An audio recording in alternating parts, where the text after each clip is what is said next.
J'espère, Cyril, que vous êtes pas trop proche de 70 ans, parce que sinon ça va plomber un peu l'ambiance. Bonjour Cyril. Non, je suis à 20 ans de 70 ans, donc bon, profitez-en alors. 50 quelques années. Profitez-en. Et donc oui, au niveau du couple, pour prolonger, c'est vrai que ce qui est pas évident, moi je trouve, c'est quand il y en a un des deux qui change, puisque le couple s'est fait sur une attirance de caractère aussi, et effectivement moi j'ai eu un changement, j'ai eu un souci professionnel, on va dire, à un moment qui m'a fait me remettre en question. Oui. Et du coup, ça m'a fait changer dans mon évoluer, on va dire, dans ma personnalité.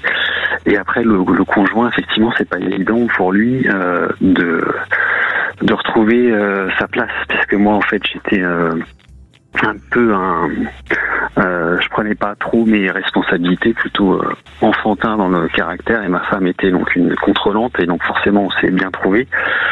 Et donc après, quand j'ai plus pris mes responsabilités, du coup, ça c'est des sources de friction en plus. Oui, c'est-à-dire qu'elle perdait un peu son pouvoir sur vous. Voilà, ouais, c'est ça. Ouais. Et puis son équilibre, quoi. Alors, donc, Lucie Vincent, oui, là c'est intéressant le témoignage de Cyril, parce qu'on voit que dans le cerveau, il y a un fonctionnement différent. Mais c'est ce qu'on disait tout à l'heure sur le fait que tous les cerveaux humains sont individuels et différents des uns des autres. Et pourquoi ça? C'est parce que justement, notre cerveau se modifie en fonction du vécu. Alors, toutes nos expériences au cours de la vie, qu'elles soient petites ou grandes, majeures, mineures, modifient le fonctionnement du cerveau.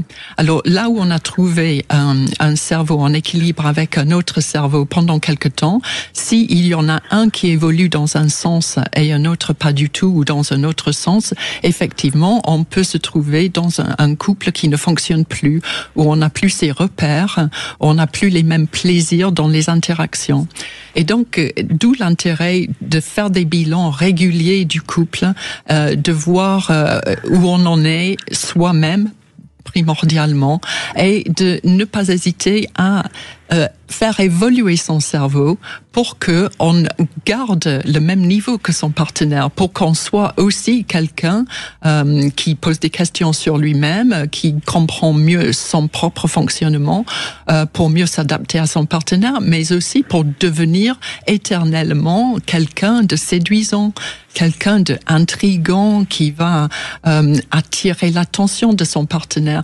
Il ne faut jamais penser que le couple est quelque chose d'établi. Et que l'autre, on le connaît par cœur, et qu'il est comme ça et qu'il ne bougera pas. Donc, est-ce que vous avez le sentiment que votre femme a essayé de comprendre ce que vous êtes devenu, c'est-à-dire l'autre homme, l'autre Cyril, si je puis dire, qu'elle a en face d'elle, ou est-ce que ça n'allait pas? Oui, je pense qu'elle a compris. Par contre, elle n'a pas souhaité se remettre en question, évoluer. C'était pas dans son esprit, dans son état d'esprit. Et donc, oui, j'ai dû batailler effectivement pour parce qu'on parle souvent de faut pas faire changer l'autre, mais bon, je suis moyennement convaincu quand même par ça, parce qu'il faut bien un moment que l'autre évolue si on veut maintenir une relation. Certains parlent du jeu et puis du nous. À ce moment-là, il n'y a plus de nous si effectivement il y en a un qui bouge pas. Et donc moi j'ai provoqué une session chez un psychologue en relation de couple, quoi, mais ça n'a pas vraiment bougé non plus.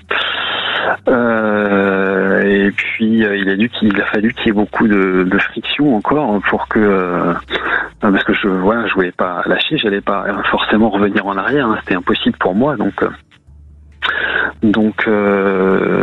voilà. Et puis au bout d'un moment, quand même, petit à petit, elle met petit à petit des choses en place, notamment sur les discussions. On avait du mal à avoir une discussion quand ça n'allait pas, quoi. Ça montait tout de suite dans des accusations et c'était assez fort. Donc voilà, moi j'avais trouvé une parade, c'était en fait m'en aller. Du coup, sortir de la pièce ou ce qui est très bien. C'est le seul moyen. C'est très bien, qui a marché. Parce que là, elle se retrouve confrontée à elle-même et elle peut plus. Et donc, ça va mieux maintenant ? Oui, ça va mieux là, c'est en cours effectivement d'amélioration. Et est-ce que vous avez toujours une sexualité ensemble qui fonctionne? Oui. On a toujours eu, et ça c'est ce qui a fait tenir aussi, je pense. Donc regardez-vous dans les yeux quand vous faites l'amour, c'est le conseil de Lucie Vincent. Et ça j'y crois. Non mais sérieusement, j'y crois beaucoup, Lucie, à ce conseil que vous donnez dans le livre. Ah oui, j'ai du mal juste. Enfin moi ça j'ai pas du mal, mais ma femme a du mal à maintenir le regard. Mais pas tout le temps. Oui, pas tout le temps. D'accord. Mais regardez-vous déjà dans les yeux de temps en temps, pas forcément quand vous faites l'amour, pour vraiment vous redécouvrir avec un nouveau regard. Je crois vraiment que c'est quelque chose qui marche. D'accord. En tout cas, on met en place une méthode dont vous aviez parlé, Brigitte, qui est vraiment super. C'est programmer. C'est programmer les moments. Ah oui, les rencontres sexuelles dans la semaine. Ouais. Oui. Et ça, c'est vraiment, ça change tout. Hein. Vraiment, c'est une méthode vraiment que je recommande fortement. C'est surtout Yves Pslati que Lucie Vincent connaît bien, qui rappelle que oui, on programme tout sauf les rencontres amoureuses, alors sexuelles, alors que c'est quand même l'essentiel du couple. Oui, c'est vrai, il dit ça, Yves. Oui.